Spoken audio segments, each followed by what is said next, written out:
Hi and welcome. Today's review is going to be about the Glengoyne 12 years. Is it great? Is it wonderful? Is it a disaster? Should it be stopped being made?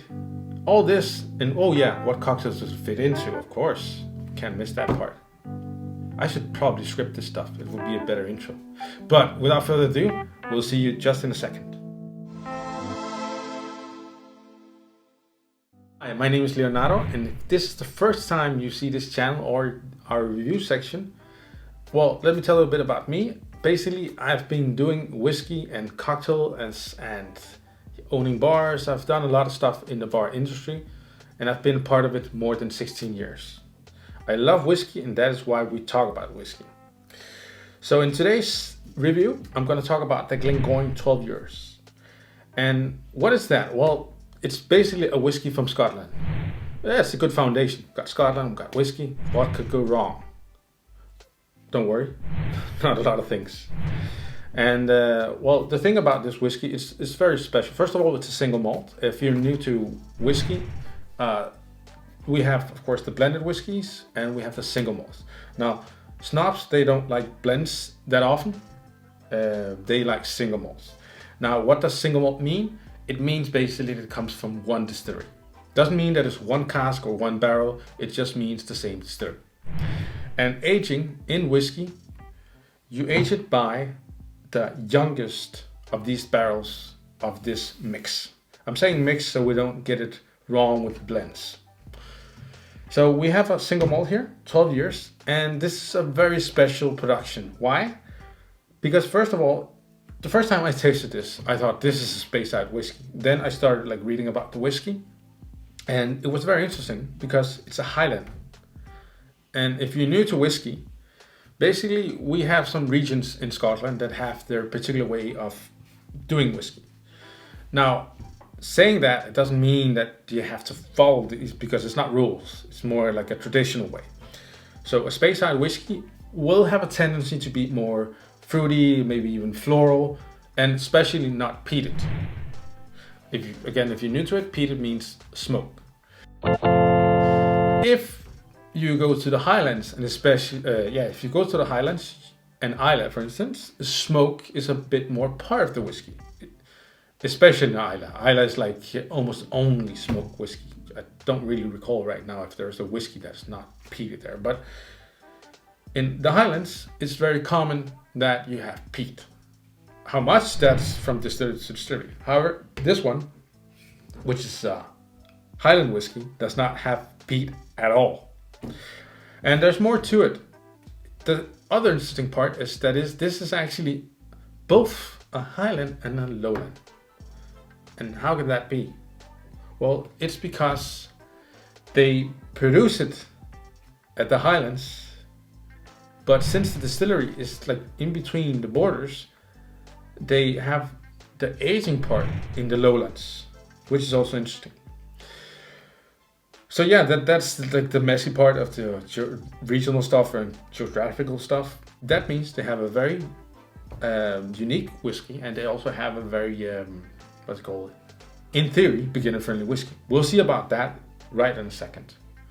So, editor, please put your clock here so I can do this and you can speed up the video.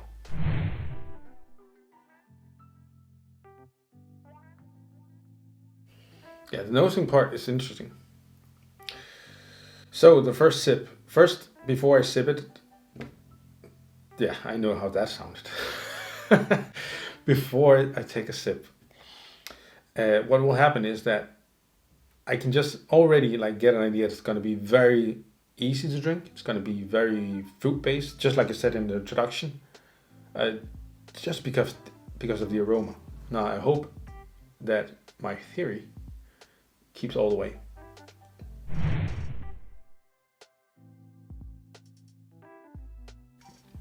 Wow, that is what we call a very good dram.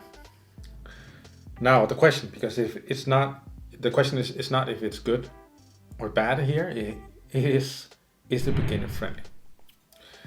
When we taste the whiskey, it is dry at the same time. It's very fruity, it has a long flavor. You could definitely taste that it has more than one cask. It has a strong profile of sherry notes, and it also has that vanilla you would get from like some bourbon cask. So definitely that's my guess, and we'll double check because I didn't check the data here. But yeah, you really get this vanilla flavor, you get this fruitiness, and you get the dry fruits from the sherry. Really good dram. Anyways, how beginner friendly is it? If we look about the stuff that it's a long profile, it's easy, and it has very specific notes. I would say this is at the high end right now. I'm gonna take one more sip so we can see if it's a 9 or yeah. Let's see if it's a 9. Actually, I'm gonna rate this a 10. I think it's really a good dram to start with. It's a really beginner friendly dram that really shows a lot of things that whiskey can be, except the peat. So when we look at the beginner friendly side of it, where I've always said that peat, I think, is not for beginners. Unless you have smoked many years in your life, especially cigars, then you won't start with peated whiskey and enjoy it in most cases. But here we have something that is on the other spectrum and still has all these things you can get from whiskey. And yeah, I really enjoyed it. I think it was a very good flavor balance. Really like hit the mark. And especially if you look at the price. As I recall, the price range is about 42-ish euros. And for that, this is a bargain. Even at 50, it's still like a really good whiskey. But as I recall, it's more down at 42, 40 maybe, if you like. So that is a steal. Really good 12 euro whiskey. And for people who it matters to, it's a single malt. So I will give it a solid 10 at beginner friendly. Now, how creative is it? I think for Scotland, I think that the thing with the border, the storyline, the sherry thing, I will give it an 8 at the creativity and originality of it. I give it a solid 8. Now, what cocktail do we fit it into? That is a good question. Because here I could definitely go in all directions. So I'm gonna sacrifice myself for the cause of this video.